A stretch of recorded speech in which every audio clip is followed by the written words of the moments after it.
새벽에 우리 기도하는 자리에 나오신 여러분들을 주님의 이름으로 환영하고 축복합니다. 우리 찬송가 430장, 옛날 찬송가는 456장입니다. 주와 같이 길 가는 것.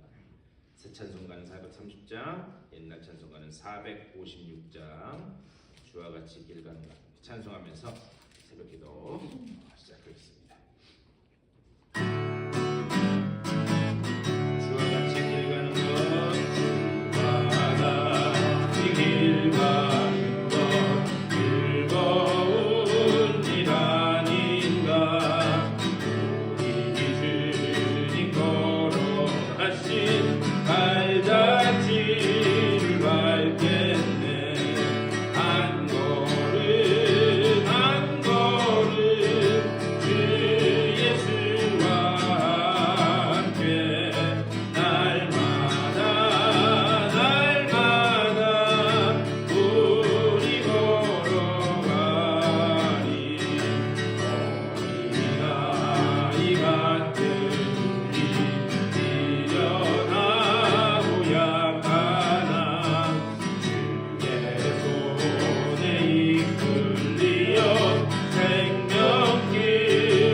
감사드립니다. 한 주를 마무리하는 이 토요일 아침 저희들 주의 전으로 불러주시고 또 기도하며 하루를 시작하게 하시고 한 주를 마무리하게 하시니 감사를 드립니다. 우리가 지금 찬양한 것처럼 우리의 걸음걸음이 주님과 동행하는 걸음 되게 하여 주시옵소서.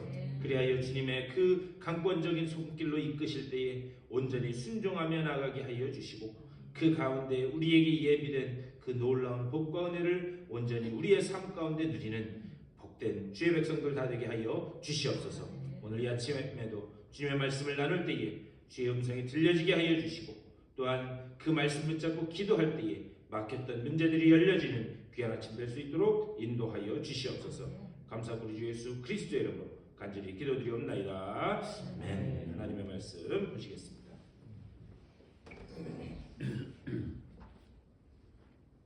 신명기 33장 말씀 보시겠습니다. 신명기 33장 1절부터 우리 5절까지 말씀입니다. 33장 1절부터 5절까지 5절밖에 되지 않으니까 다 같이 한 목소리로 받들어 읽겠습니다. 시작. 하나님의 사람 모세가 죽기 전에 이스라엘 자손을 위하여 축복함이 이러하니라. 그가 일렀을 때 여호와께서 시내산에서 오시고 세일산에서 일어나시고 바란산에서 비추시고 1만 성도 가운데 강림하셨고 그의 오른손에는 그들을 위해 번쩍이는 불이 있도다. 여호와께서 백성을 사랑하시나니 모든 성도가 그의 수중에 있으며 주의 발 아래에 앉아서 주의 말씀을 받는도다. 모세가 우리에게 율법을 명령하였으니 곧 야곱의 총의 기업이로다. 여수론에 왕이 있었으니 곧 백성의 수령이 모이고 이스라엘 모든 지파가 함께한 때로다. 아멘. 5절 말씀까지만 보도록 하겠습니다. 우리 계속 이제 우리 아침마다 우리 말씀 보셨지만 지난 31장 그리고 32장 거기에서는 복과 저주의 말씀이 선포되는데 그 이 어조를 보면은요 어조가 좀 강력해. 그래서 너희가 이 말씀대로 이렇게 순종하며 살지 못할 때에는 너희에게 이런 심판이 말 것이다. 이것을 강력한 어조로 그렇게 이야기합니다. 그래서 그것을 강조하는 차원에서 제가 어제 엊그저께 말씀드렸어요. 노래를 만들어 가르치라. 그런데 여기서 그 노래라고 하는 것은 뭐냐? 그냥 우리가 말하는 이런 노래, 그거보다 더 깊은 의미 뭐냐? 기억하고 기록하여 가르치라. 그러니까 노래로 여러분 말로 하는 것보다요 노래로 하는 게 더 기억이 많이 잘 되는 거 아세요? 제가 아직도 지난번에 한번 저희 집사람이랑 어디 운전을 하러 가다가 제가 중학교 때 배운 건데 아직도 안 잊어버려요. 중학교 때 배운 노래인데 그게 뭐였냐면 음악 시간에 배운 건데 여러분 이 뭐죠? 음악마다 무슨 바로크 음악, 고전파 음악 뭐 이런 거 있는 거 아시죠? 클래식을 잘 몰라도 그런 거 들어보셨잖아요. 음악의 아버지는 뭐 바흐다 뭐 이런 거 있잖아요. 근데 고전파, 낭만파 이런 거를 선생님이 그거를 가르쳐 주셨는데 바로크의 음악가 비발디 바흐 핸델 중학교 때 배운 건데도 아직도 안 잊어버렸어요. 그러니까 바로크의 음악가가 누구예요? 비발디 바흐 핸델. 고전파의 음악가 하이든 모차르트 베토벤이 이 고전파의 음악. 그러니까 제가 그 중학교 때 배운 건데도 아직도 기억을 하거든요. 그게 뭐냐? 사람이 말로 하는 것보다 노래로 해가지고 하면 더 잘 기억을 해요. 그런 차원에서 하나님의 이 말씀을 어떻게 하는가? 기록하고 그리고 기억해서 가르쳐 지키게 하라. 그거를 강력하게 말씀하시는 게 노래를 가르치라라고 하는 그런 말씀이었습니다. 자, 이제 32장까지는 그런 말씀이었는데 오늘 여기 33장에 들어와서는 그 어조가 싹 바뀌는 것을 볼 수 있어요. 오늘 한번 여러분 댁에 돌아가셔서 33장 한번 쫙 읽어보세요. 굉장히 부드럽고 따뜻하고 온기 가득한 그런 말씀으로 이렇게 쫙 기록되어 있는 것을 33장은 볼 수가 있습니다.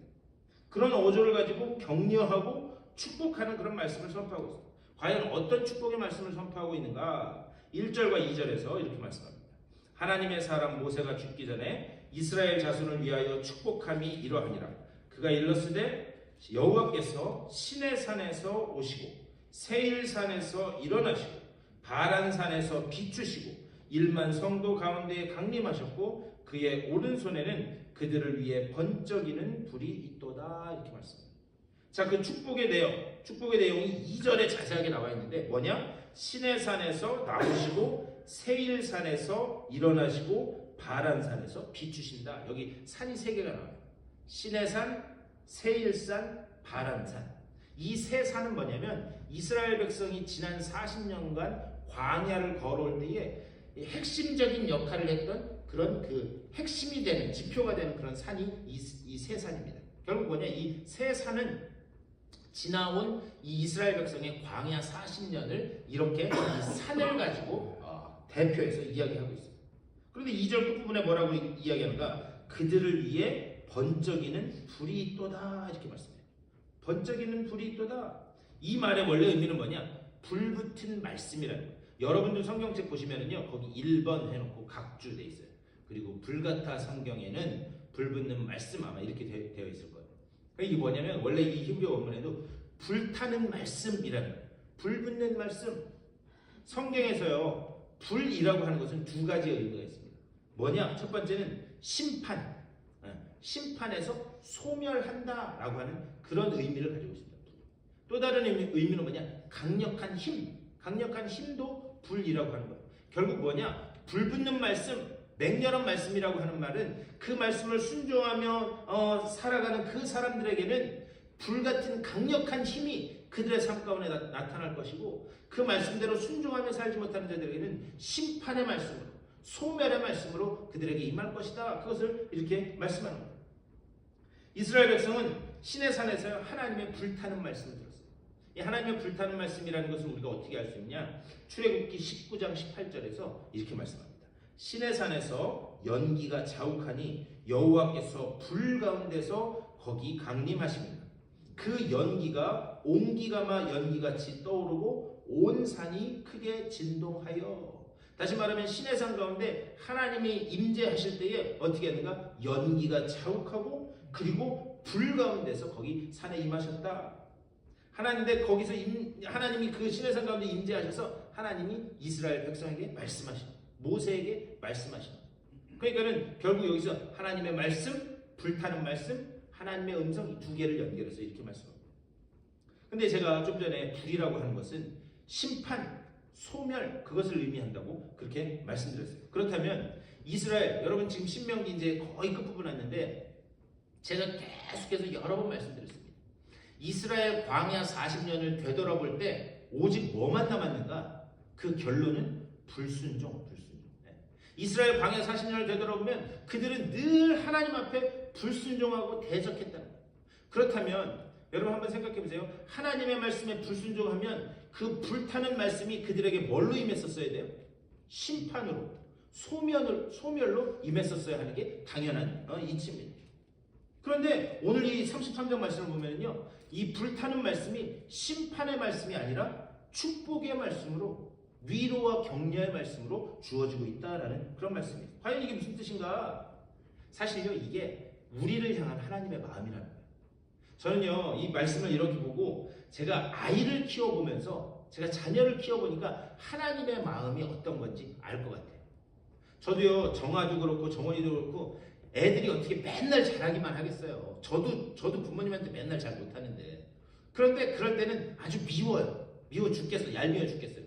그러면 얄미워 죽겠다고 해서 제가 제 자녀를, 제 아이들을 혼내면서 나가 죽어라! 그러게 하겠어요? 아니죠. 아무리 그 아이가 미운 짓을 해도 그 아이는 내 아이인 거죠. 내 아이. 그러니까 하나님의 말씀이 거기 담겨 있다는 거예요. 그들의 그 40년의 결과가 불순종밖에 없었지만 하지만 그 가운데서도 하나님은 그들을 향한 위로와 격려와 그 하나님의 자녀들, 백성들이 잘 되기를 바라는 그 마음이 오늘 이 33장에 담겨 있다라고 하는 사실을 우리는 잊으면 안 됩니다. 광야 40년을 되돌아보면요, 의인은 없나니 하나도 없다. 로마서의 말씀이 정확하게 맞습니다. 하나님이 율법을 시내산에서 주셨음에도 불구하고 그 율법을 가지고 이스라엘 백성들 한 사람 한 사람 인생에 대입해 보니까 뭐냐? 의인은 하나도 없다. 그러니까 하나님이 율법을 지키라고 율법을 주셨는데, 하나님 말씀을 주셨는데 그것을 각 인생의 그 기준의 잣대로 이렇게 돼 보니까 다 멸망받을 수밖에 없는 그런 인생들이었다. 그게 결론이에요. 그래서 하나님이 어떻게 하시는가? 하나님이 율법 외에 한 의가 나타났으니 이 의는 그리스도를 믿는 믿음이라. 그래서 우리 힘으로 안 되겠으니까 예수 그리스도를 이 땅에 보내시고 그리고 그분을 십자가에 달려 죽게 만드시고. 그렇다면 오늘 이 본문에서 멸망당할 수밖에 없는 이 40년 광야 생활, 이 결말을 알면서도 모세가 축복으로 선포하고 모세가 축복을 선포한다. 이것은 뭔가 대안이 있다. 과연 그 대안이 무엇인가? 3절에서 이렇게 말씀합니다. 여호와께서 백성을 사랑하시나니 모든 성도가 그의 수중에 있으며 주의 발 아래에 앉아서 주의 말씀을 받는도다. 그 하나님의 대안이 뭐냐? 여호와께서 백성을 사랑하시나니. 우리의 모든 구원과 우리의 모든 살아갈 수 있는 힘의 근거는 하나님의 우리를 향한 사랑, 그 자비, 그 긍휼하심에 있는 줄 믿습니다. 그 근거가요, 우리 속에서 나오는 게 아니에요. 하나님이 먼저 우리를 사랑하신 그 사랑에 힘입어 우리가 주님 앞에 나올 수 있다는 거예요. 그러면서 뭐냐? 모든 성도가 그의 수중에 있으며 주의 발 아래에 앉아서 주의 말씀을 받는도다. 주의 발 아래에 앉아서 주의 말씀을 받는다. 이게 무슨 말인가?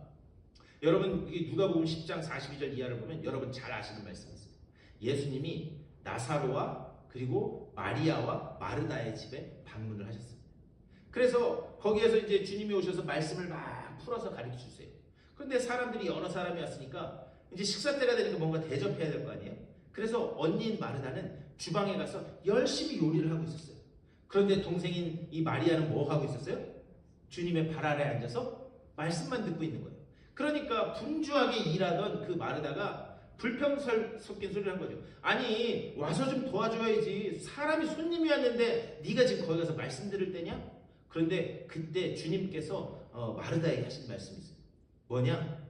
이 마리아는 더 좋은 것을 선택했나니. 이게 여러분 말씀을 오해하시면 안 되는 게요, 마르다의 그 주방 가서 섬기고 봉사하는 이런 것, 주님이 그건 나쁜 거다라고 말씀하지 않으셨어요. 그것도 필요한 거예요. 그런데 둘 중에 두 개가 있을 때 마리아는 더 좋은 것을 선택했나니 이것이 영원히 그에게서 사라지지 아니하리라 말씀하십니다. 이 말씀의 핵심은 뭐냐? 그것도 필요한데 주님이 가장 핵심적인 가치를 두는 것은 무엇인가? 주님의 발 아래 앉아서 말씀을 듣는 것. 주님은 주님의 말씀을 듣는 것에 더 높은 가치를 두셨다라고 하는 그런 말씀입니다. 여기 주님의 사랑 안에서 그 발 아래서 말씀을 듣는다. 주의 발 아래에 앉아서 주의 말씀을 듣는다. 지금 그 이야기를 하는 거예요. 주님의 말씀을 듣는 것을 가장 최우선의 가치로, 하나님이 우리를 긍휼히 여기시고 사랑하신 그 사랑 아래에서 주님의 말씀을 듣는 것, 그것을 우리의 가장 큰 가치로 여기라, 그것을 지금 말씀하고 있어요. 그리고 난 다음에 오늘 본문 말씀 4절과 5절에서 이렇게 말씀합니다. 모세가 우리에게 율법을 명령하였으니 곧 야곱의 총회에 기업이로다.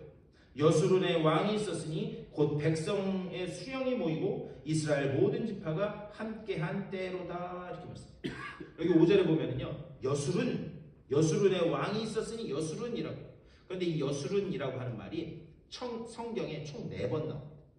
총 4번 나오는데 그 중에 3번은 우리가 읽은 신명기에 나오고 한 번은 이사야서에 나와요. 이 여수론이라고 하는 말의 그 의미는 뭐냐면 하나님 입장에서 당신의 백성인 이스라엘 백성을 부르는 애칭 같은 거예요. 애칭 뭐냐? 사랑을 담아서 하는 그런 말이에요. 그런데 이 여수론이라는 그 말의 의미는 뭐냐? 의로운 자, 사랑하는 자, 올바른 자라고 하는 그런 의미예요. 그러니까 하나님이 당신의 백성, 이스라엘 백성을 보면서 의로운 자, 사랑하는 자, 올바른 자. 여러분, 제가 계속 말씀드렸죠? 광야 40년의 삶 가운데 그들의 의로움이 있었나요? 그들이 하나님을 사랑하는 마음이 있었나요? 그들의 그 마음이 올바른 게 있었나요? 없었음에도 불구하고 하나님은 당신의 그 백성을, 당신의 자녀인 백성을 어떻게 부르는가? 의로운 자, 사랑하는 자. 네. 예전에 저희 아버지가 한번 한국에서 이렇게 말씀 전하시면서 이 젊은 엄마들한테 아이들 부를 때도 잘 사랑을 담아서 불러라라고 하시면서 그 말씀을 한번 하시더라고요. 뭐 잘못했을 때 옛날, 요즘 어머니들은 안 그러실 텐데 옛날 어머니들은 그런 거 많죠. 에이 죽일로. 웃는 거 보니까 다 들어보셨나 보네. 나가 죽어! 뭐 이런, 요즘 어머니들은 그런 말씀 안 하시더라고요. 그러면서 우리 때는 그랬는데 그렇게 하지 말고 애가 잘못했으면 야이 복받을 놈아. 그렇게 야이 복받을 놈아. 나가서도 복을 받고 들어와서도 복을 받을 놈아. 말을 혼내더라도 그렇게 복의 언어를 자꾸 하라고 그런 말씀 하시더라고요. 왜 그러냐? 입술의 열매를 맺는다고 했잖아요. 입술의 열매를. 그래서 그 말씀을 하시는데 이스라엘 지난 40년의 삶을 보면 그들은 의롭고 사랑스럽고 올바른 자들이 아니었습니다.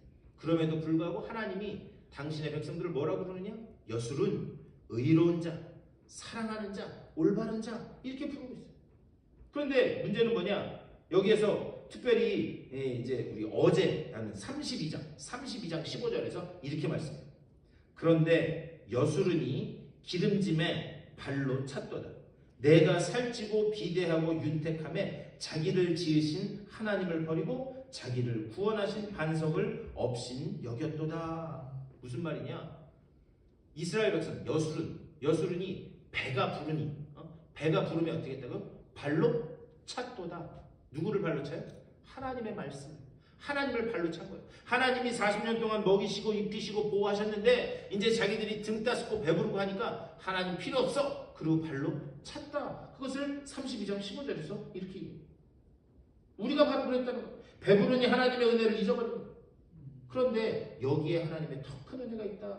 이런 존재들에게 내가 이제 등 따스고 배부르니 발로 차버렸던 하나님을 발로 찼던 그런 존재들에게 하나님이 이제 이 6절부터 마지막 쭉 해가지고 이 끝절까지 뭘 하십니까? 이 12지파에게 놀라운 하늘의 복을 하나하나 선포하시는 것을 볼 수 있습니다. 그래서 33장 한번 오늘 꼭 읽어보셨으면 좋겠어요. 우리는 도저히 여수른 같지 않은 존재였는데 하나님이 그들에게 아주 세세하게 하나하나 복을 이렇게 베풀어 주시고 있다. 결국 여기서 말씀하고자 하는 것은 뭐냐? 하나님은 끝까지 포기하지 않는 하나님이신 줄 믿습니다. 하나님 끝까지 포기하지 않는 하나님이시죠. 하나님이 복을 내리신 것, 이것이 당신의 자녀들이 어떻게든 복받기를 원하시는 것, 이것이 하나님의 본심인 줄 믿습니다. 결국 복이라는 게 뭐냐? 하나님이 우리의 복이신 줄 믿습니다. 하나님이 우리의 복입니다. 세상적인 어떤 다른 것이 복이 아니라 하나님이 우리의 복이에요. 이것을 오늘 이 33장 제일 마지막 29절에서 뭐라고 말씀하냐? 이렇게 말씀해요. 이스라엘이여 너는 행복한 사람이로다. 우리 보고 행복한 사람이라. 여호와의 구원을 너같이 얻은 백성이 누구냐? 그는 너를 돕는 방패시오 내 영광의 칼이시로다. 내 대적이 내게 복종하리니 내가 그들의 높은 곳을 밟으리로다. 아멘. 하나님이 우리를 돕는 방패시고 영광의 칼이 되시기 때문에 그 하나님이 우리와 함께 하시기 때문에 우리는 복받은 존재인 줄 믿습니다. 그러니까 우리는 이겨놓고 싸우는 싸움을 싸우는 거예요. 오늘도 이 말씀 생각하면서 기도하실 때 하나님 끝까지 포기하지 않으시고 나를 붙드시는 그 하나님의 손에 붙들려 하나님이 원하시는 그 놀라운 하늘의 신령한 복들을 이 삶 가운데 온전히 누리는 내가 되게 하여 주시옵소서.